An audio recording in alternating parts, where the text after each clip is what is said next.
raadiosaade Räägime asjast. Eesti asjadest nii nagu need on, räägivad Mart ja Martin Helme ning nende huvitavad saatekülalised pühapäeviti kell 11. Loe põnevate teemade kohta rohkem ka uudisteportaalist uueduudised.ee. Tere tulemast vaatama ja kuulama saadet Räägime asjast. Me oleme eetris igal pühapäeval hommikul kell 11 ja meid saab loomulikult vaadata nii YouTube'ist kui Facebookist kui X-ist, aga Lõuna-Eestis oleme ka Ringi ja Ruut FM-i eetris. Nii, ja täna on meil loomulikult vahel, nagu hästi läheb, ka huvitavad saatekülalised Kersti Kracht, lisaks sellele stammid Mart Helme ja mina Martin Helme. Ja Kracht on siin sellepärast loomulikult, et eelmise nädala, kõige kandam sündimus nüüd jääb juba üle-eelmise nädalasse, aga nagu ikka Süvariik teeb oma uudised teatavaks nii-öelda reede õhtul 4:30.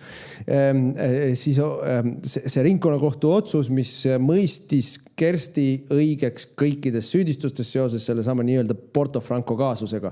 Süüdistusi oli kokku 3 tõsist, eks ole, seal oli pudipadi asjakasi veel, aga 3 tõsist. Üks oli rahapesu, teine oli altkäemaksu küsimine, 3. oli mõjuvõimuga kauplemine ja siis 4. oli siis see nii-öelda toimingupiirangu rikkumine. Mida oli veel 2 episoodi. Jah, nii et see ikka loobitud oli asju sinna kausta paelu. Ja juba maakohus mõistis suuremas osas kõikides neist süüdistustest Kersti Krachti õigeks, aga jättis ühes väikses jupis ta süüdi, et saaks ikka rääkida, kuidas jäi süüdi, aga nüüd ringkonnakohus mõistis kõigis õigeks. Ja see on märgiline kohtuotsus, ta ei ole muidugi veel jõustunud. Meil on aega 30. maini, et prokuratuur selle võib edasi kaevata ka Riigikohtusse, aga kohtuotsus ise on väga tuumakas ja väga argumenteeritud ja hävitava sõnavaraga prokuratuuri suunas.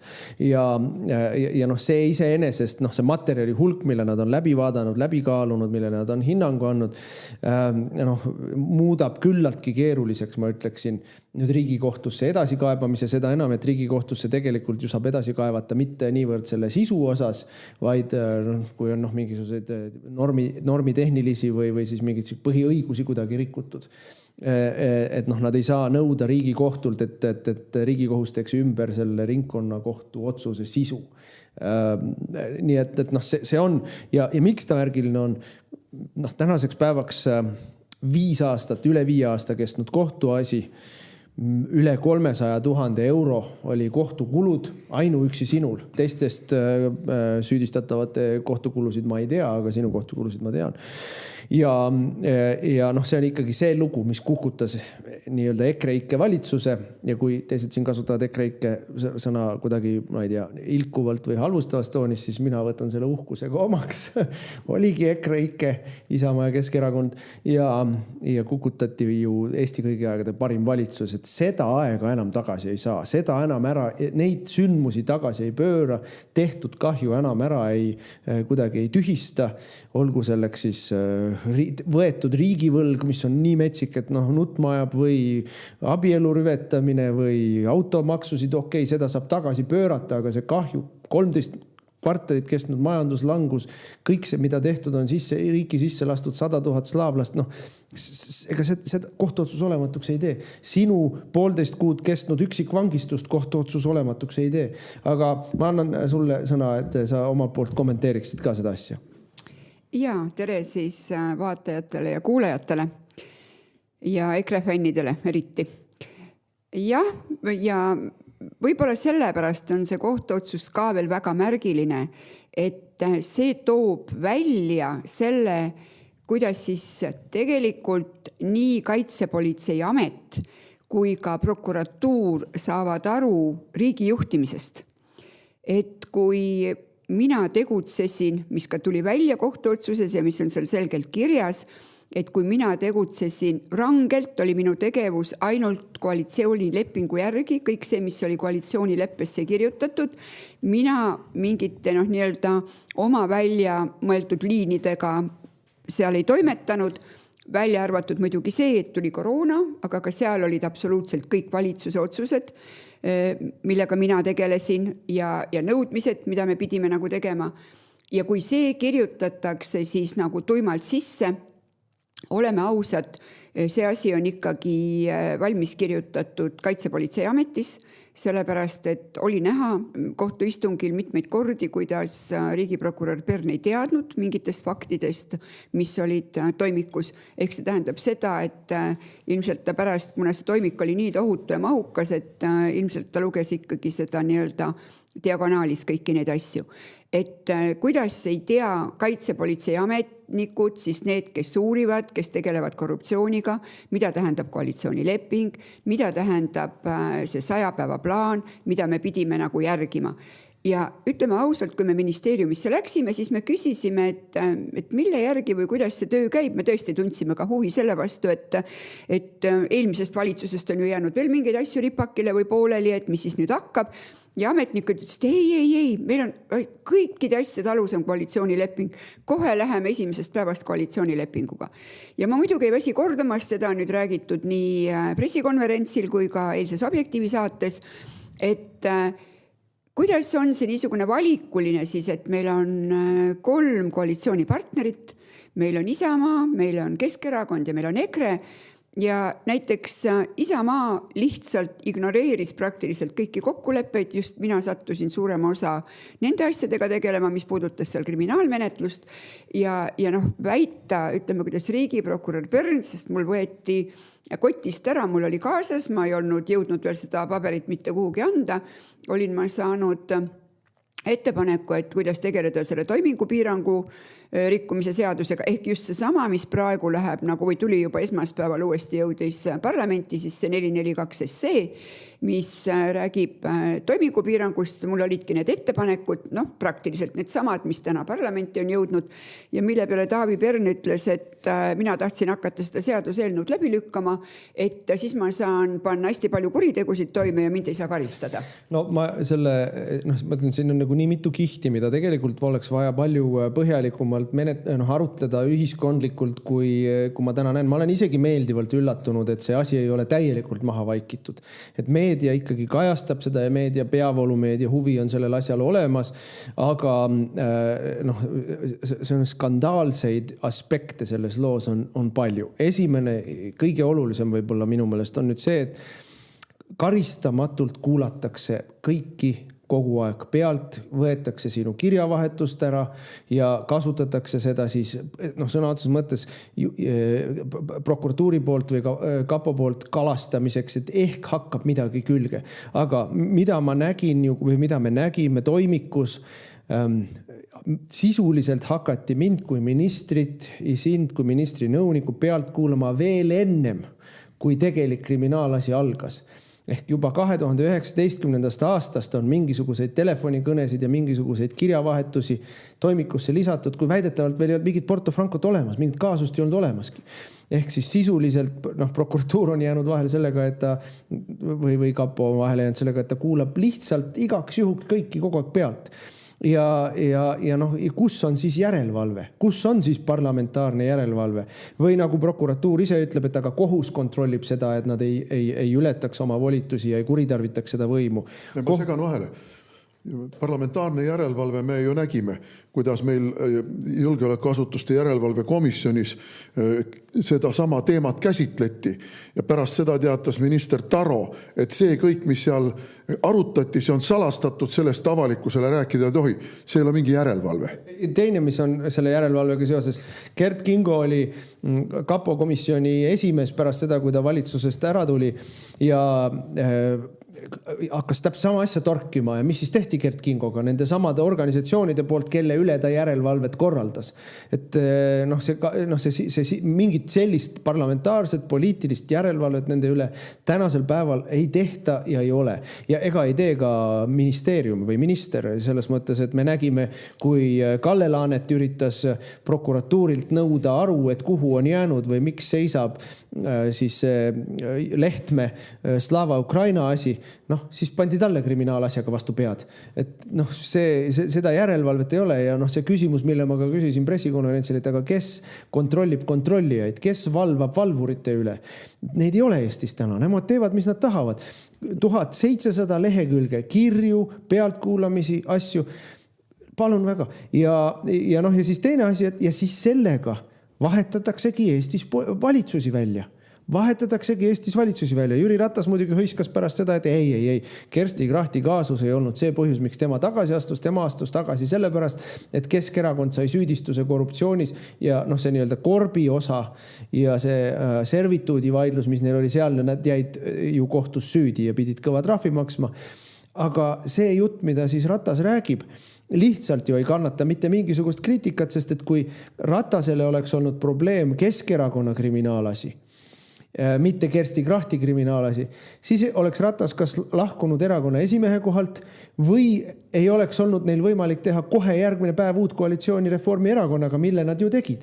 Et kui see nii-öelda korruptsiooniprobleem, Keskerakonna enda korruptsiooniprobleem oli see, miks ta tagasi astus valitsusjuhi kohalt ja valitsusest lahkusid, siis ta ei oleks saanud, ei oleks pidanud saama ju järgmises valitsuses osaleda ja Riigikogu esimeheks saada. Aga tegelikult see neid ei takistanud.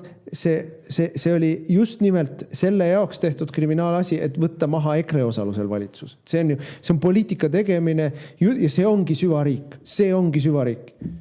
Aga me peaksime ikkagi nüüd hakkama rohkem rääkima üldse sellest tegelikust põhjusest, et loomulikult oli seal mitu asja korraga, me võime niimoodi öelda, tehti ka muid kasulikke asju, aga tegelik põhjus oli ikkagi rahapesu. Sellepärast, et need inimesed, kes siis oleksid olnud nõus tunnistusi andma, Louis Freeh'le, siis kelle advokaadibürooga meil leping oli, me ju nägime seda, kuidas meil olid mingisugused pangajuhid olid nõus minema nende advokaatidega rääkima ja siis teatud mingid advokaadibürood sekkusid asja, nõudsid, et nad sinna ei läheks, inimesi hirmutati ja kui minule seal pandi süüks, et ma midagi seal konspireerisin, ma ütlen ausalt, et me tegelikult selle rahapesu pärast ikkagi kartsime, et meid kuulatakse tõesti pealt nii ööl kui päeval.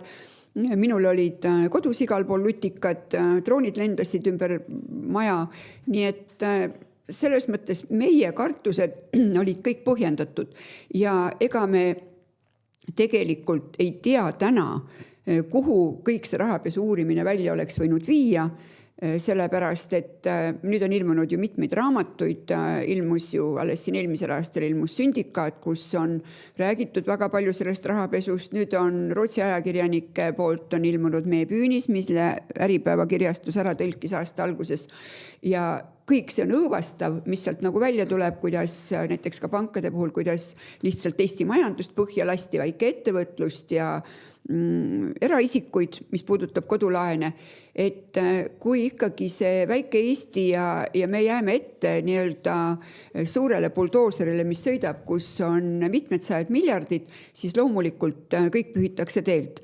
Ma väga loodan, et seda rahapesu saab ikkagi kunagi hakata uurima ja tegelikult niisugused kuriteod ei tohiks aeguda.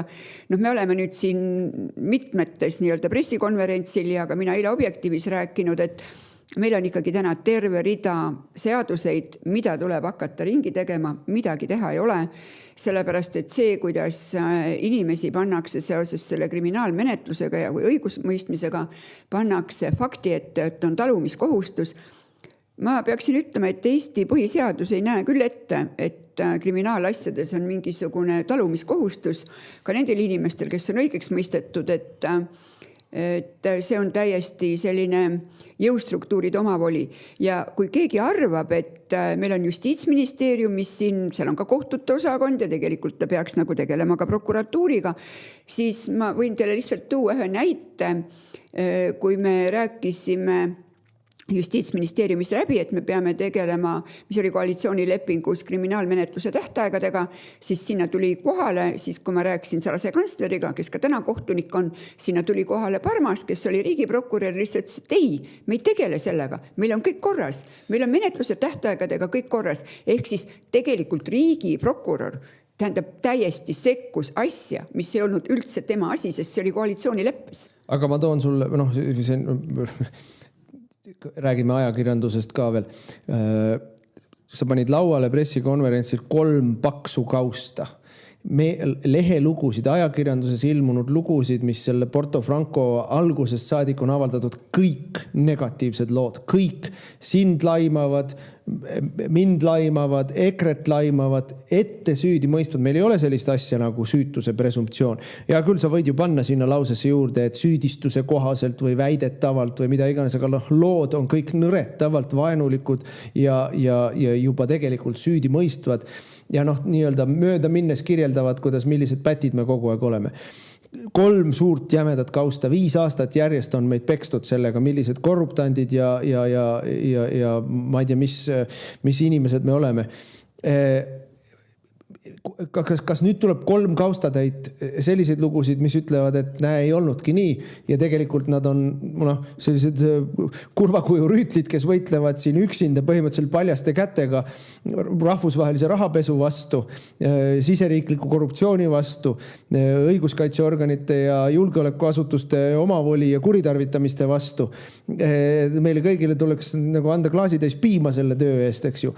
Et meie ei lasnud ennast ei ära hirmutada ega ära osta ega kuidagi nii-öelda summutada mingitesse bürokraatlikesse keerdkäikudesse, kus kõik sumbub, vaid läksime sellega edasi. Miks me võtsime Louis Freeh, miks me läksime ameeriklaste juurde otsa? Meile oli ju selge, et meie enda õiguskaitseorganid, Lavly Perling, peaprokurör, kelle aega me ei pikendanud, kelle üle meil koalitsioonis oli pikk vaidlus ja kaklus ja punnseis, tema ajal ei jõudnud ju ükski tõsine rahapesu asi ei jõudnud kohtusse. Õigemini täpsemalt 2 asja jõuti, kus nad keerasid asja nii põhimõtteliselt uurimise poole pealt tuksi, et sealt ei olnud võimalik saada süüdimõistvat otsust. Ehk siis põhimõtteliselt prokuratuur aitas läbi kukutada rahapesuvastast võitlust oma nii-öelda saamatuse või oskamatusega. Ja me läksime sest mööda, me läksime ameeriklaste juurde, me läksime, tollal oli Trumpi esimene valitsus, läksime otse sinna, ütlesime, et meil on vaja teie abi, sest meie ise siin Eestis ei saa sellest jagu. Ja kui nad siis meile appi tulid, siis kiiresti koristati valitsus ära. Ma Martinit natuke parandan siin, sellepärast, et need 3 kausta, mis olid, need olid 3 kuu materjal.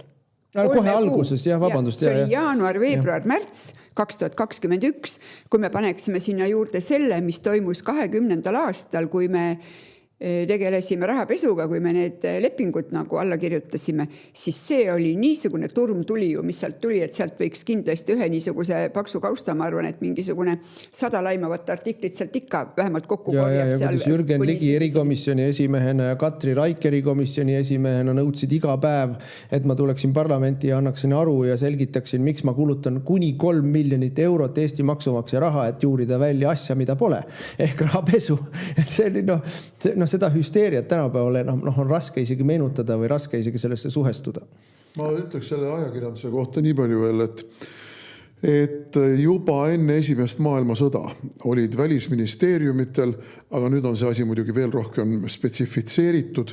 Nüüd on kõikidel nendel julgeolekuasutustel, ükskõik kus riigis nad on nad FBI-d, CIA-d, MI5-d, MI6-d, kaitsepolitseid, välisluured, on spetsiaalne fond, rahafond. See on loomulikult salastatud, aga see on mõeldud koostööks ajakirjandusega. See on mõeldud üles ostetud ajakirjanikele, keda varustatakse siis operatiivmaterjaliga, et nad saaksid kirjutada jooksvalt laimavaid, inkrimineerivaid, mis iganes artikleid vaja on kirjutada. Aga vajadusel puhtaks pesevaid artikleid kirjutada. Nii et see on täiesti tavapärane praktika juba enam kui 100 aastat. Nii et ma võin öelda rahanduse poole pealt, Eestis on meie mõlemal luureorganisatsioonil täpselt samasugune fond, nii-öelda, kuidas need täpse nimetus, ametlik nimetus oli siis nii-öelda koosseisuvälised kaastöötajad. Koosseisuvälistele kaastöötajatele on ette nähtud arvestatav ports raha mõlemal Eesti luureorganisatsioonil, mis on põhimõtteliselt sularaha patakas. Et sellel ei ole mitte mingisugust arvepidamist juures ei käi tegelikult. Ja meil käib siit läbi kogu aeg see, et meid kuulatakse pealt. Asi on palju hullem. Asi on palju hullem. Meid ka jälitatakse. Mina olen tähele pannud, et aeg-ajalt seisavad nii mul maal maja juures kui ka linnas. Mõnda aega seisab mingi auto, kust jälgitakse. Ma näen, et nad jälgivad minu maja. Miks nad jälgivad? Sellepärast, et nad tahavad kontrollida, kas see elektrooniline signaal, auto GPS, minu mobiili positsioneering peab paika. Kas ma olen seal või olen ma jätnud need sinna ja ise läinud kusagile ära ja võib-olla pean mingisugust salajutu ajamist, nagu sind ka süüdistati, et käisite mererannas jalutamas ja jätsite telefonid majja. Mõtle, missugune kuritegu. Aga see oligi kuriteona ju inkrimineeritud sulle. Et see on palju-palju hullem. See on palju-palju hullem. Me oleme 24/7 nii elektrooniliselt, aga pisteliselt ka inimvalve ja kontrollimise all. Kui meid peetakse mingisuguses parajasti süvariigi poolt aktuaalseks peetavas küsimuses jälgimise nii-öelda objektideks. Kui palju kordi ma olen käinud kohvikus kellegiga juttu ajamas ja siis mööda minnes istub kõrvallauda keegi suvaline inimene, võtab arvutikese välja, hakkab muu seas seal töökest tegema ja nii kui ma ära lähen, panen oma arvuti kokku ja läheb ka minema. Või kui lähed nii-öelda metsarajale jalutama, siis sinu ees jalutab keegi seljakotiga. Ja natukese aja pärast keerab rajalt maha ja tuleb keegi teine seljakotiga ja jalutab sinu selja taga, eks ole. Et me need ju võtteid ju kõiki teame, ega nad mingisugused tontiab, mis keerulised ei ole. Ja tehnika läheb kogu aeg paremaks. Ja see on õõvastav. Sellises ühiskonnas me ei taha elada tegelikult. Aga ma ütlen jätkuks veel enne, Kersti, kui ma sulle uuesti sõna annan, et ära arva, et see on lõppenud. See ei ole lõppenud. Nad jälitavad nii sind, Martinit, mind, kui võib-olla veel kedagi, et uuesti leida mingit materjali ja kätte maksta selle eest, et nad praegu vastu pead said. Ai, no seda ma tean ja ütleme siis niimoodi, et praktiliselt kohe, kui see õigeks mõistav otsus tuli, siis kuskil 3:30 paiku hakkasid ju inimesed helistama. Ja siis ühe kõne peale, kes on ka endine kunagine politseis töötanud inimene, siis kui ma temaga rääkisin, siis mu telefon läks tuli kuumaks, ma alati naeran selle peale, et mu mobiiliga võib muna praadida, et ta läheb nii kuumaks, et sa pead nagu käest ära panema. Et ma tean, kuidas äppidesse sisemine käib. Aga ma tahan öelda seda, et vaadake, missugune olukord on tekkinud või mis tuleb nagu minu toimikust välja. Et Kaitsepolitseiamet ja prokuratuur vaikimisi nii-öelda on teinud endale reegli, et kõik see, mis toimub ministeeriumites, peab neil teada olema. Mille alusel? Miks, kui mina räägin ministriga, kui ükskõik kellegi teise nõunikiga või ametnikuga ministeeriumist, miks nemad peavad teadma? Miks seda varjata ei tohi? Kust tuleb selline nagu teadmine või ma ei tea, kas nad arvavad, et nad seaduspäraselt ühesõnaga tegutsevad, et kõik peab avalik olema. See, mis on avalikkusele vaja teada, see tulebki valitsuse otsustest, igasugustest määrustest on ju. Me võime seal töökorras arutada ükskõik missuguseid asju. Seda ei pea Kaitsepolitseiamet ja prokuratuur teadma. Või kus see nagu tuleneb? Nemad meile räägivad ju, me oleme Mardiga mõlemad olnud ju riigisaladuse juures ja nendel Tiinakambri koosolekutel küll ja seal on alati selline suur loogika, et räägitakse ainult seda, millele on teadmisvajadus. Et kui sul seda teada ei ole vaja sinu töö pärast, siis uudishimu ei ole põhjendus. Peab olema vajadus seda teada. Et see peab olema sinu jaoks kuidagi põhjendatud, et sul on seda infot vaja. Aga nendel endal on teadmisvajadus kõigele, absoluutselt kõigele. Ja et nüüd mitte jääda siia õhku rippuma, meil on ka lahendused sellele kõigele olemas. Loomulikult ma alustan lihtsast asjast. Nagu Pern ütles, et ta loodab, et keegi tema skalpi ei taha, mõlemad tahame. Mina tahan, sina tahad, ma arvan, me kõik peaksime tahtma Perni skalpi, sest et ta sisuliselt käitub mitte kui prokurör, vaid kui mafioosnik või kurjategija. Kuri tarvitab võimu, rikub seadust, see ju tuli ka kohtuotsusest ju tuli välja ja seda kohus kirjutab oma kohtuotsuses, et prokuratuur on sisuliselt võltsinud tõestusmaterjali, kui ta lõikab välja telefonivestlustest jupikesi, mis talle sobivad. Ja need jupikesed, mis talle ei sobi, need ta võtab välja ja need jupikesed, mis talle sobivad, need ta nii-öelda jätab alles. Ta sisuliselt manipuleerib vestluste sisu, et jätta süüstavamat muljet. See on ju tõestusmaterjali sisuliselt võltsimine, et sellega meil kohus või prokuratuur tegeleb. Prokuratuur korduvalt selles samas kohtuotsuses kohus ütleb, et prokuratuur on on rikkunud erinevaid seaduseid nii selle jälitamisega kui läbiotsimiste korraldamistega kui pealtkuulamistega. Et kohus ütleb, prokuratuur rikkus seadust. Kas keegi on karistada saanud? Kas keegi vastutab? Loomulikult tuleb kellelgi skalp maha võtta selle eest. Loomulikult, sest et kui ei karistata, kui ei toimu korrektsiooni, siis nad teevad seda jälle. Siis nad teevad seda jälle ja teevad seda kõigile.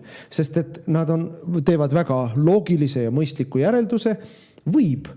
Kui meid ei karistata, ja küll mingid inimesed vinguvad, aga võib ju, mingit tagajärge ei ole nendele.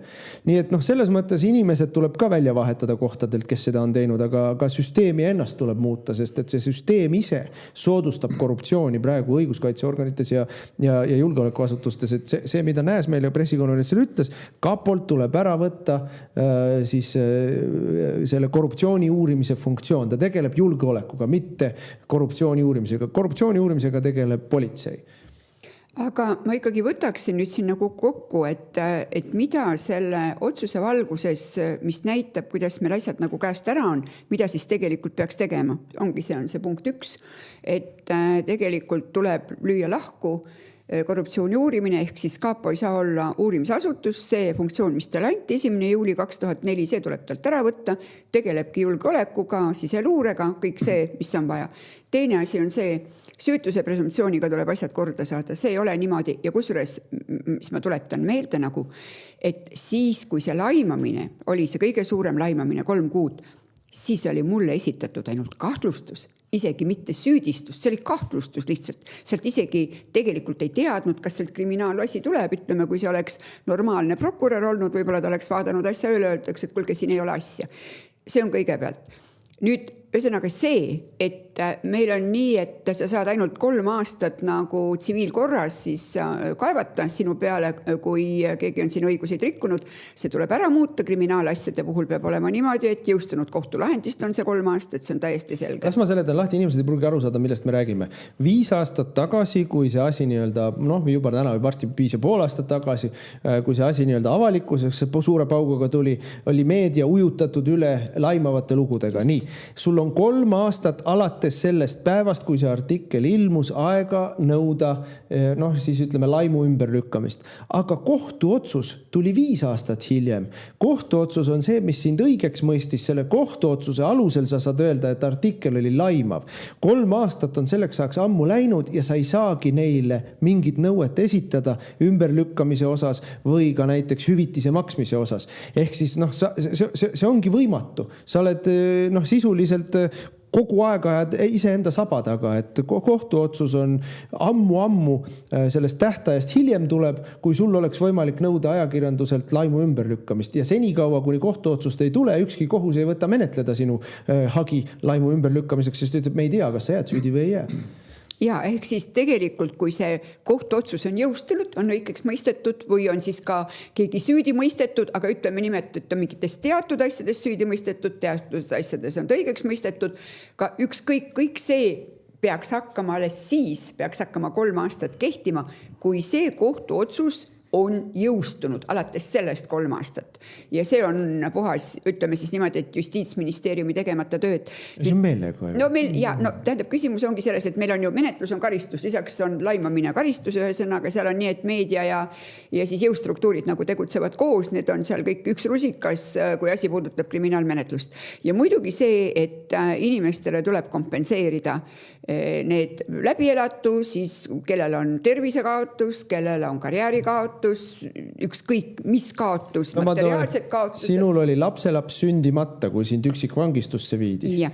Täna on sul lapselaps 5 aastat. Saab. Ja, ehk siis et aru saada, mis see aja mõõde on, et inimene jõuab vahepeal 5-aastaseks saada, kui vanaema niimoodi rääkimata sellest, et majanduslikult täiesti ruineeritakse ära. Et see on päris õudne. Ma ühe asja tulen veel, et kui me rääkisime, et kapolt tuleb ära võtta uurimisõigus, kriminaaluurimisõigus, siis tegelikult tuleb ka proksilt ära võtta kriminaaluurimisõigus, et uurimismaterjalidega tegeleb politsei, kriminaalpolitsei ja nende materjalide põhjal prokuratuur vaatab, kas siin on koosseis koos või ei ole ja kui on koosseis koos, läheb kohtusse. Aga täna on niimoodi, et prokuratuur ise tegeleb ka uurimisega ja on ennast nii-öelda emotsionaalselt sisse ennast sinna elanud ja korjab materjale selle jaoks, et tõestada ära, et keegi on süüdi. Aga politsei korjab materjali ja vaatab, kuhu see nii-öelda materjal viib teda ja kui materjal viib selleni, et siin on kriminaalasi, annab selle proksile üle. See on väga paljudes riikides nii toimib ja kunagi oli see ka Eestis niimoodi. No, ma ütleks, et te olete liiga leebed. Te olete liiga leebed. Te räägite siin juriidilistest asjaoludest. Tegelikult tegelevad need kaks organisatsiooni poliitikaga. Ja muidu. Nemad tegelevad Eesti riigi poliitika kujundamisega ja selle otsustamisega. Kes võib valitsusse kuuluda, kes ei või valitsusse kuuluda, kui kaua mingi valitsus koos püsib, kui see valitsus muutub nende korruptiivsetele skeemidele ohtlikuks, siis laseme selle valitsuse põhja, otsitud kaasustega, kohtus mitte kuskile jõudvate kaasustega, fabritseerime süütõendeid. See on mafioosne süsteem ja siin ei aita, et me võtame nendelt selle õiguse ära. Ei, need asutused kui niisugused on vaja likvideerida. Sellisel kujul need üdini mädad, üdini korrumpeerunud asutused on vaja likvideerida ja komplekteerida uuesti ja uute inimestega. Teistmoodi ei ole võimalik Eesti riigis taastada õiguskorda ja põhiseaduslikku korda. Ma toon siia kohe ühe näite juurde. Kui 1. juuli 2004 Kaitsepolitseiamet sai õiguse, siis talle anti uurimisasutuse õigused, siis praktiliselt kohe samal aastal hakati tegelema maadevahetuse asjaga ja ametlikult alustati see maadevahetuse asi siis augusti lõpus 2005, aga juba eelnevalt nagu uurimisega tegeleti. Ehk kohe, nii kui te sai need uurimisasutuse õigused, kohe praktiliselt hakati tegelema poliitikaga, sellepärast, et maadevahetuse protsessiga tegelikult ju likvideeriti Rahvaliit, oleme ausad, ja sekkuti ikkagi väga palju poliitikasse. Et see, kui keegi ütleb, et prokuratuur või nad kapo ei tegele seal poliitikaga, tegelevad absoluutselt ühesõnaga.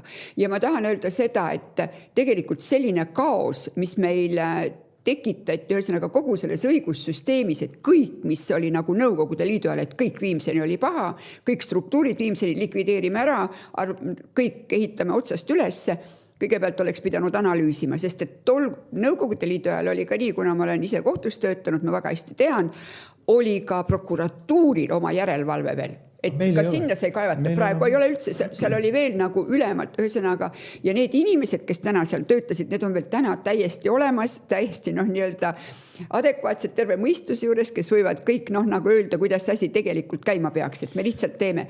Aga ma toon ühe asja veel siia, et võistlev menetlus, mis peaks tegelikult käima vandekohtuga. Võistlev menetlus täna kohtus on see, kus meil üldse mingit vandekohut ei ole, kus võistlevad omavahel nii-öelda prokuröri ja advokaadid, kuhu tuuakse kõik pahn ja rämps, mida üldse, mis asjasse ei puutu.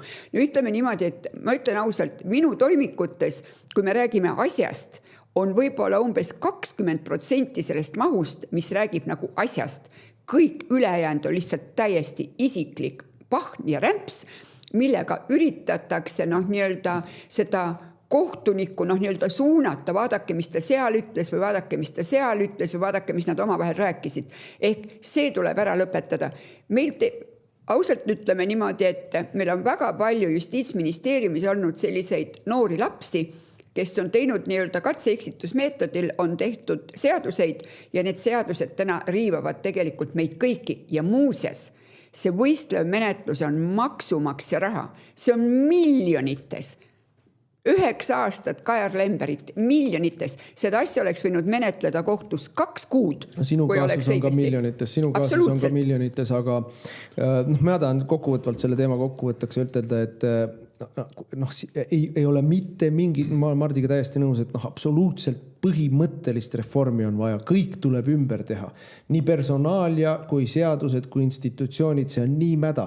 Kui me nüüd ei suuda seda praegu ümber teha, ma arvan, mitte praegu täna, homme, ülehomme, aga järgmiste valimiste järel vähemalt, siis meil ei ole mingit õigusriiki, mingit vabat riiki, mingit privaatsust, mitte midagi meil ei ole, sest ma kordan seda, kui nad saavad seda teha mulle, kui nad saavad seda teha sulle, kui nad saavad seda teha valitsusele, siis ei ole ükski inimene kaitstud ja seda me ütlesime 21. aastal ja nüüd siis avastavad Kalle Laanet ja Elmar Vaher ja nende enda Kamarilja liikmed nagu Heldnad ja kes kõik, et neile ka võib seda teha. Kõigile võib seda teha. See, et sa oled nii-öelda liberaalsel poolel olnud ja vikerkaare lippu lehvitanud ja aidanud korruptsioonile läbi sõrmede vaadata ja ise ka võib-olla vahepeal see ei kaitse kedagi. See on suvaõigus. Me keegi ei tea, kus keegi otsustab, millal kellegi elukene niimoodi jälle nagu lutikas märja näpuga laiaks lihtsutakse. Et see on absoluutne vastand õigusriigile, see on absoluutne vastand põhiseaduslikule korrale, demokraatlikule riigile. See ei saa nii jätkuda. Kui see niimoodi jätkub, siis meil mingisugust normaalset riiki olla ei saa. Raadiosaade Räägime asjast. Jätkame saadet, saate nimi on Räägime asjast. Meil on huvitav külaline Kersti Kracht ja Martin Helme teevad siin oma tavatööd. Selle nädala kolmapäeval oli Karmen Joller Riigikogu puldis siis eelnõuga, NETS-i eelnõuga, nakkushaiguse ennetamise seadus, tõrjumise seadus, mille üle me eelmises Riigikogu koosseisus pidasime väga ägedaid lahinguid ja suutsime ära hoida väga palju halbu asju. Ja ma ei vaidle vastu, et seda seaduse paketis on asju, mis vajavadki uuendamist ja täpsustamist ja ümbertegemist ja seal on mingid asjad, millega ma võin nõus isegi olla. Aga nagu me kõik võime arvata, kui Karmen Joller midagi toob, kui tänane valitsus midagi toob, siis on asjaga hull lugu lahti, et seal see kõige halvem asi on see, et ikkagi liigume sundvaktsineerimise teele ja mis on veel, teeb selle asja veel eriti räigeks, liigume laste sundvaktsineerimise teele niimoodi, et lapsevanematelt võetakse sisuliselt võimalus seda ära hoida. Ja mis mind erakordselt vihaseks tegi sellel kolmapäeva õhtusel istungil oli see, et Joller tuleb pulti ja lihtsalt, räigelt, tuimalt, ülbelt valetab näkku. Valetab näkku, et ei, see seadus ei muuda mitte midagi. See seadus ei muuda mitte midagi. Seadus on, seadus ise nii paks ei ole, aga mitusada lehekülge, kõik võimalikke paragrahve, põhimõttelised ja radikaalsed ümberkorraldused tervise valdkonnas. Ja tema tuleb rääkima, et seadus mitte midagi ei muuda. Ja kuidas mingit sundvaktsineerimist ei ole, et lapsed ise saavad nüüd otsustada, kui nende vanemad ei luba vaktsineerida ja kooliarst otsustab, et laps ise on võimeline seda otsust langetama, siis võib ilma vanemate loata ka selle vaktsiini talle ära teha. Ja muidugi vaktsiine on erinevaid. On vaktsiine, mida on 200 aastat tehtud ja millel ei ole mingisuguseid küll kaasnevaid kahjusid. Ja on siis see, mida meil koroona ajal nimetati vaktsiiniks, mis ei vasta vaktsiini tunnustele, sest et ta ei hoia ära ei haigestumist ega nakatamist. Et panna neid kõik ühte patta ja öelda, et kõik vaktsiinid on ohutud ja turvalised ja mis te siin lamemaalased ja hõbepaberimütsikesega lollikesed jaurate. See on ka valetamine. See on ka valetamine. No aga see seadus on ikka puht fašistlik seadus, sest et seal ei ole küsimus nüüd ainult selles, ehkki see on selle seaduse või see seaduse eelnõu üks ilgemaid kohti, mida sa praegu kirjeldasid, et sisuliselt lapsed riigistatakse. Lapsed riigistatakse, riik otsustab oma kooli juhtkonna ja siis selle vastavad korraldused ministeeriumilt, kellelt iganes saanud kooliõelt, isegi mitte arstilt, kooliõelt, tema tasemel, kes tegeleb kümnete, sadade, võib-olla tuhandete lastega, et tema teab paremini kui selle lapse vanemad, mis on sellele lapsele õige ja tema vastutab nende laste eest just nagu rohkem kui need vanemad. Samal ajal, kui need mingid sundvaktsineerimised hakkavad tekitama tüsistusi, hakkavad tekitama tervisekahjusid, siis jääb see kõik ju vanemate kaela, perekonna kaela. Sisuliselt see arst ei vastuta või see kooliõde ja kooli ei vastuta mitte millegi eest. Et see on asja üks pool. Aga asja teine pool on ka see karistusõiguslik osa, mis on sinna sisse kirjutatud. No näiteks juriidilisele isikule vaktsineerimisest keeldumise korral võib määrata, kuulake nüüd tähelepanelikult, kuni 400 000 eurot trahvi. Kujuta ette kohvik, meil oli MEM-cafe siin koroona selle pandeemia ajal. MEM-cafe oleks võinud saada kuni 400 000 eurot trahvi. No see vaene kohviku omanik oleks kogu oma elu orjanud, et seda trahvi maksta. või pidanud siis, ma ei tea, sundvangistusse minema. Pankrotti aetakse sedasi lihtsalt, eks ole. Pankrotti ajame siis kõik pankrotti. Ja, no loomulikult, aga siin on üks asi veel, mida jälle... Aga peale selle on seal muud karistusnormid veel ju. Ja. Et noh, karistusi keeratakse ikka väga räigelt peale. Seal on kriminaalkaristusi tuleb juurde inimestele, kes ei nii-öelda ei kuula sõna. Ja see on selles mõttes totalitaarse riigi ehitamise seadus väga räigelt. Aga nüüd on juurde tulnud veel see, et kui siiamaani oli seaduses kirjas nii-öelda kindel loetelu haiguseid, mis on nakkushaigused, mille puhul on riigil lubatud väga radikaalseid samme astuda, siis nüüd kaotatakse see loetelu ära ja asendatakse nii-öelda avatud loeteluga. Ehk nüüd me hakkame hindama tunnuste järgi või siis nii-öelda, kuidas ta ise meile rääkis, teaduspõhiselt, eks ole. Teaduspõhiselt kindlasti. Kusjuures keeldus absoluutselt tunnistamast seda, et teaduspõhiselt on tõestatud, et need niinimetatud koroonavaktsiinid ei olnud vaktsiinid ja nende süstimine on tekitanud miljonitele inimestele maailmas, võib-olla 10 miljonitele inimestele mitmesuguseid tervisekahjusid ja põhjustanud ka miljonite inimeste surm. Jah, miljonid inimesed surnud, 10 miljonid on elukvaliteedis rängalt kannatavad, aga mis siis asemele tuleb nende kindlate haiguste asemel on loetelu, kui haigus levib kiiresti, kui haigus on väga surmav, kui WHO otsustab, et see on ohtlik haigus ja kuulutab välja pandeemia ja kui tegemist on uue ja tundmatu haigusega. No põhimõtteliselt on sinna kirjutatud see, et koroona järgi. Ainult, et koroonapõe tõepoolest oli uus, koroona tõepoolest oli WHO poolt kuulutatud pandeemiaks ja koroona tõepoolest levis väga, tõesti levis kiiresti ja palju. Ainult, et koroona lõppkokkuvõttes, nagu välja tuli statistikast, ei olnud surmavam kui mõned raskemad gripid. Ehk ta ei olnud surmav, aga selle loetelu järgi võib suvalise haiguse kuulutada ohtlikuks, kui see vastab ühele neist tingimustest ja sellisel juhul saab minister, Terviseamet ja teatud juhtudel ka valitsus, aga mitte parlament. Parlament lõigatakse üldse kogu otsustamisest välja, ehk siis nii-öelda see esmane demokraatlik kontroll, need, kes peavad valija ette astuma pärast, need on otsustamisest välja, aga eelkõige minister ja ametnikud saavad otsustada, kehtestada oluliselt rangemaid meetmeid, kui siiamaani oli lubatud, lihtsalt põhimõtteliselt nii-öelda pulla väljaandmisega või määruse väljaandmisega. Ja mitte keegi ei kontrolli ja mitte mingisugust objektiivset kriteeriumit ei ole.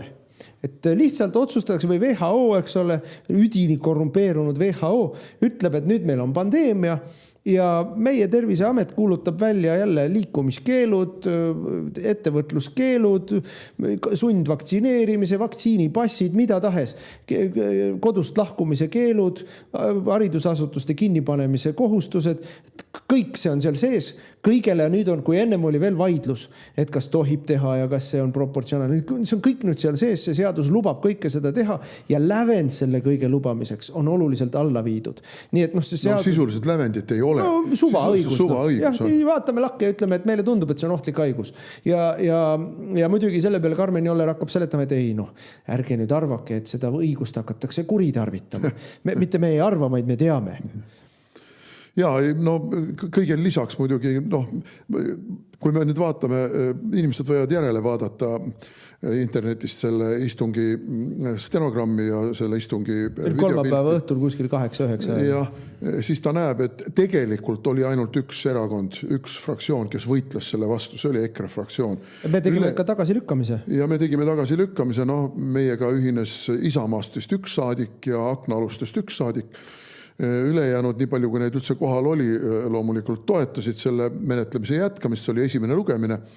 Aga mis oli väga märgiline oli see, et kui tulid siis fraktsioonide kõned, siis algas ju jällegi meie halvustav süüdistamine, kuidas meie pidime halvustama Eesti tervishoiusüsteemi, meie halvustame tervishoiutöötajaid, hakati kohe meile pähe määrima mingisugust halvustamist. Ma olin sunnitud saalist lihtsalt vahele karjuma. Me kritiseerime, mitte ei halvusta. Kas te teete vahet Teie jõuk ei tee ju vahet, mis on kriitika ja mis on halvustamine. Ei no, aga Karmen Joller hakkas ju seal demagoogitsema, et täpselt selle, et ma lugesin välja teie küsimusest halvustava tooni kooliõdede vastu, et nad on kõik nii tublid ja nii head inimesed ja nad on kõik teevad südamega tööd ja ma ei kahtle, ongi tublid ja ongi teevad südamega, aga mitte kõik, sest ma kohe lugesin talle ette sealt ka küsimuse, oli märtsikuus, oli Tallinnas ühes Lasnamäe koolis väikesel, vist oli esimese klassi lapsel jäi näpp ukse vahele, põhimõtteliselt näpult tuli tükk küljest ära. Kooliõde ei teinud talle midagi ega kutsunud ka kiirabi, vaid helistati lapsevanemale ja öeldi, viige oma laps minema, ta veritseb meil siin. Ehk siis noh. Ja siis anti sellele lapsevanemale sõrmekene öeldi, et noh, siin on nüüd üks väga ebameeldiv asi, et vaadake, mis te nüüd sellega teha saate. Mille peale lapsevanem võttis siis selle lapse ja sõrmetüki ja mitu tundi kestva operatsiooni tulemusena EMO-s või kus iganes see oli, õmmeldi see sõrm ikkagi tagasi lõpuks. Aga mitte tubli meditsiinitöötaja, mitte selle konkreetse tubli meditsiinitöötaja pingutuste tulemusena. Muster on ju nii Reformierakond, kui mina ütlen, et ei tohi ära anda Eesti kahureid ja laskemoona ja droonitõrjematerjale, siis ärge halvustage Eesti sõjaväelasi. Kui me ütleme koroona ajal, et sundvaktsineerida ei tohi, ärge halvustage, ärge mõnitage, ärge solvake meditsiinitöötajad. Kui me ütleme, et me ei ole nõus, et lapsevanematelt võetakse nende laste tervise otsuste üle õigus otsustada ära, ärge halvustage kooliõdesid. Ausalt, minge pekki oma halvustamise jutuga. Teie ärge halvustage iseseisvaid vabasid kodanikke oma vastikute, alatute fašistlike seadustega. Jah, Kersti. Mul on üks meenutus koroona ajast, et kui me räägime siin vaktsiinide kvaliteedist, siis küsimus ei puuduta tegelikult ainult nagu neid mRNA vaktsiine. Meil oli üks selline seik koos ministriga, kus Terviseameti juht oli siis tagasi astunud, KT tuli meie juurde raha küsima ja kuna mina väga tihti istusin ministri asemel seal haigekassa nõukogus ja seal oli jooksnud läbi ja jooksis ka läbi meediast, et leetrite vaktsiin oli nii ebakvaliteetne, et 86% inimestest ja lastest ja täiskasvanutest, kes olid saanud leetrite vaktsiini, haigestusid uuesti. Ja mina küsisin seal laua taga ministri juuresolekul, et kuulge, et see vaktsiin, mida te olete sisse ostnud, et see on ebakvaliteetne, kui 86% haigestuvad uuesti. Ja selle peale kostis kohusetäitja niimoodi, et pole hullu midagi, meil on nüüd uus vaktsiin, las kõik teevad uuesti. Ehk küsimus on selles, et küsimus ei ole ainult mRNA vaktsiinides, vaid küsimus on kogu suhtumises, et ostetakse sisse mida vaid, tehakse sundus, me sisuliselt süstime teile solki, kannatage ära, sest igasugune vaktsiin, mis sisse süstitakse, see on koormus immuunsüsteemile, see on ju täiesti elementaarne. No mina ei pea ennast vaktsiini vastaseks, mina ei ole otseselt selle vastu, et on haigusi, mille vastu on mõistlik vaktsineerida. Meil on vaktsiinid, mis on 200 aastat toiminud ja ongi ära hoidnud suuri, väga ohvrite rohkeid puhanguid.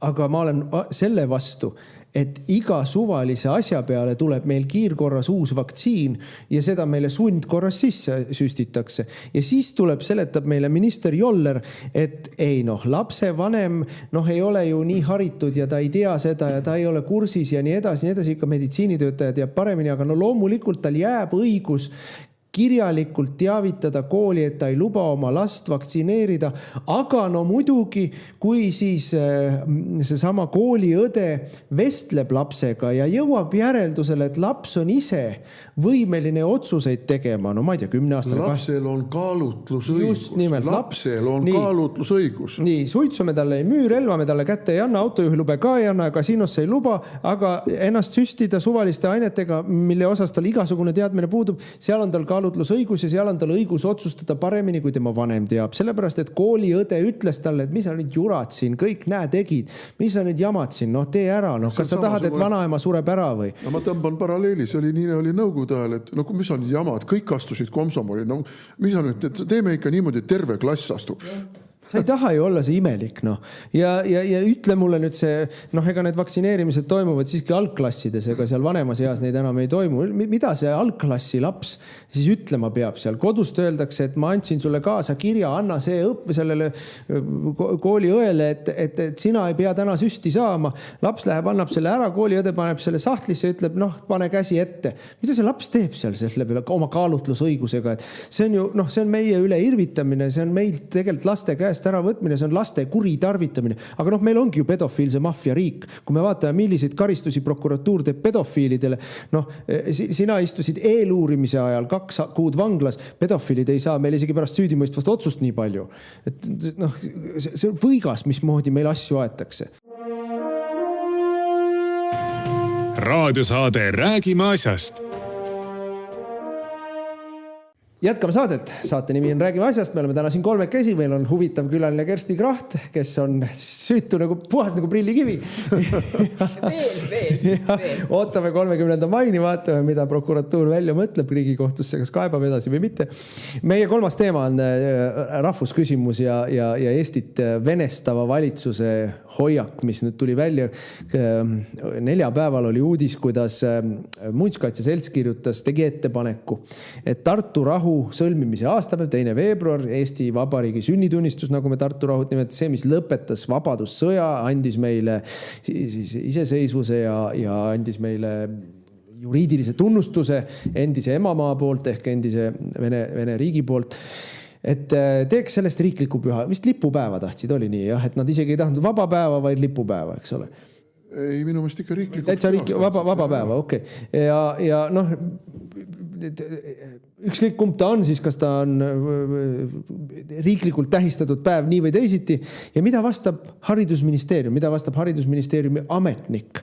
Andero Adamson või Adamsoo, ma ei mäleta, kui ta et ei saa teha sellepärast, et Eestis on liiga palju neid inimesi, kellele see päev võib, selline tähistamine võib olla vastumeelne või tekitada ebamugavustunnet. Teatud elanikkonnagruppides võib see tekitada ebamugavustunde ja teatud elanikkonnagruppides, ma ei tea, kes need teatud elanikkonnagrupid on need vikerkaare lipulehvitajad või on need siis homod või on need siis mingid pedofiilid või on need transud või kes need siis on. Võib-olla on need Nigeeria hambaarstid.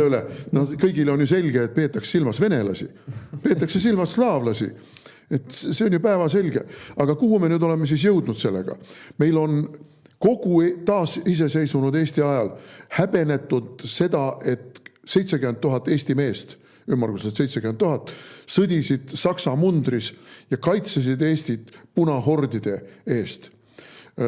Ma soovitan lugeda, Eesti Leegioni sõprade klubi on välja andnud vapustava raamatu, eesti keeles vapustava raamatu, Põrgutorm, Hellstorm inglise keeles, see on ühe Ameerika ajaloolase kirjutatud, kus ta kirjeldab muide neid kuritegusid, mida liitlased panid toime Saksamaal, kui nad Saksamaa okupeerisid. Ja mitte ainult punaväelased, vaid ka britid, vaid ka ameeriklased, vaid ka prantslased, mismoodi ka prantslased ja ameeriklased piinasid, peksid, konfiskeerisid, vägistasid. Alandasid, jah. Nii, aga meil on üle 30 aasta häbenetud seda, et meil võideldi nende vägistajate ja sissetungijate vastu lootusetut võitlust, aga ikkagi võideldi. Nii, ükski riigijuht ei ole käinud Sinimägedes, mitte ükski ei ole käinud Sinimägedes. Sinimägede teema, see on katkumaitseline teema, et parem eemale hoida. Aga nüüd me oleme siis jõudnud ka sinna, et ka vabadussõda ja Tartu rahu on asi, mida me peame häbenema. Siit edasi saab olla ainult üks samm veel, et me peame häbenema, et meil on eesti keel ja et me oleme eestlased. Ei, no me peame oma riiki häbenema. Et kui sa selle loogikaga, mis Kristina Kallase juhitud haridusministeeriumis on, oleksid 89. aastal või Kirve pargis või 91. aastal ülemnõukogus istus teatud grupp ühiskonnast või ühiskonna esindajate osa, kes olid vihaselt suunurgast tatti pritsides, tundsid ennast ebamugavalt Eesti iseseisvuse taastamise osas. Ja me tegime selle ära, sest et see on meie riik, see on meie maa, me tahame elada eestlastena Eestis. Ja nüüd me oleme siis 30 aastat hiljem välja jõudnud sedasi, et siis nii-öelda vene verd Kristina Kallas, kelle ema tänase päevani 30 aastat Eesti Vabariigis elamist keeldub rääkimast eesti keeles. Keeldub, sest et ausalt koera keeles ei ole vaja rääkida, eks ole. Et siis selline inimene juhib meie haridussüsteemi, juhib haridusministeeriumit, lammutab igal sammul haridusministeeriumit, lagastab seda oma 20 soo jutuga, ehk lammutab ju ka rahvuskehandit. Lagastab eestikeelset kooli. Just, ja venestamisega tuues vene lapsed lapsed ja ka mitte ainult vene lapsed, aga kõik need immigrandid, kes meil on siis Eesti laste keskele ja Eesti lapsed ei saa eestikeelses haridussüsteemis eestikeelset haridust enam. Et noh, seda kõike ta teeb, see on süsteemne, kuritegelik, eestluse vastane, tahtlik tegevus. Aga nüüd me oleme jõudnud, et ministeerium on selle järgi ikkagi ka joondunud ja Eesti Vabariigi sünd on midagi, mis on liiga vastuoluline, liiga ärritav teatud ühiskonna osadele, kes ei olnud selle Eesti Vabariigi sünni juures, kes võitlesid vastu sellele Eesti Vabariigi sünnile, kes võitlesid vastu Eesti Vabariigi taastamisele. Et me peame nüüd käima nööri mööda ja mõtlema selle peale, et tõepoolest me oleme nüüd ikkagi jõudnud nii kaugele lääne sellise enesevihkamise teel. Läänes on sellesse ammu kauem kõnnitud seda teed, et me peame ka ikkagi ennast nii palju vihkama, et kõik, kes meid vihkavad, peavad saama meist rohkem õigust Eestis. No mul on küsimus, et millal siis tuleb see laine, et hakatakse lammutama vabadussõja mälestusmärke. Ja millal tuleb see, kui hakatakse maatasa tegema metsavendade hauaplatse. Et noh, see on ju selle loogikaga võttes järgmised sammud. No, BLM Ameerikas tegi seda. Ja BLM Ameerikas tegi täpselt seda.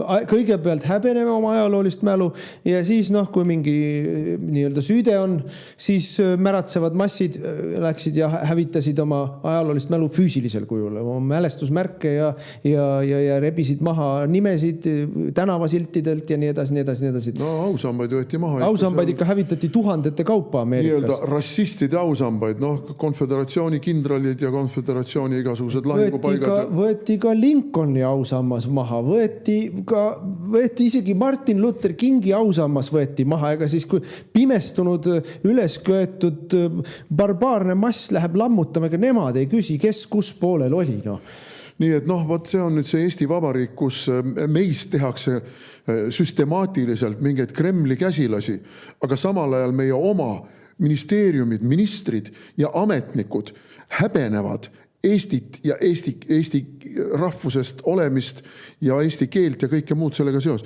Et see on niivõrd kafkalikuks muutunud juba, et Kafka selle kõrval ikka ausalt kahvatab. Mitte ainult ei häbene, venestavad aktiivselt, sest et see on ju, kui sa rahvuskehandi, rahvusidentiteedi, rahvusliku mälu ära lagastad, ära häbened, piinlikuks muudad, siis see on üks asjaosa, aga see, mis tehti esmaspäeval 2 välismaalaste seaduse muudatusega, 2 erinevat seadust olid meil, mis avavad lõplikult ja täielikult kõik Eesti väravad kõikidele, kes tahavad Eestisse tulla ja jätavad neile võimaluse siia jääda. Aga eelkõige me eeldame, et nad tulevad endise Nõukogude Liidu territooriumilt. See on ju sama asi, mida tegi Karl Vaino. Meie tänane valitsus, Kristen Michal, Kristina Kallas, Tsahknad tegelevad Eesti aktiivse venestamisega ja me näeme seda igal sammul. Ja samal ajal on meil muutunud regionaalpoliitika niisuguseks koolide kinnipanek, töökohtade kadu, igasugune selline sotsiaalne infrastruktuur. Meil oli ju eelnõu jällegi, mis paneb kinni ka maaraamatukogud, eks ole. Likvideerime sisuliselt kogu maaelu infrastruktuuri ja... Aga see on ka kultuurilise identiteedi väljajuurimine. Ja mis on selle tulemus? Selle tulemus on see, et jällegi tuhanded inimesed, eestlased, lahkuvad Eestist ja asemele tulevad siis usbekid. Nii et see valitsus tuleb Eestist võimalikult kiiresti kukutada ja asemele saada rahvuslik valitsus on ainult üks jõud Eestis, kes selle tööga hakkama saab. See on Eesti Konservatiivne Rahvaerakond. Täname kõiki vaatamast, kuulamast. Olge meiega jälle nädala pärast. Te kuulasite raadiosaadet Räägime asjast. Järelkuulamine internetist uueduudised.ee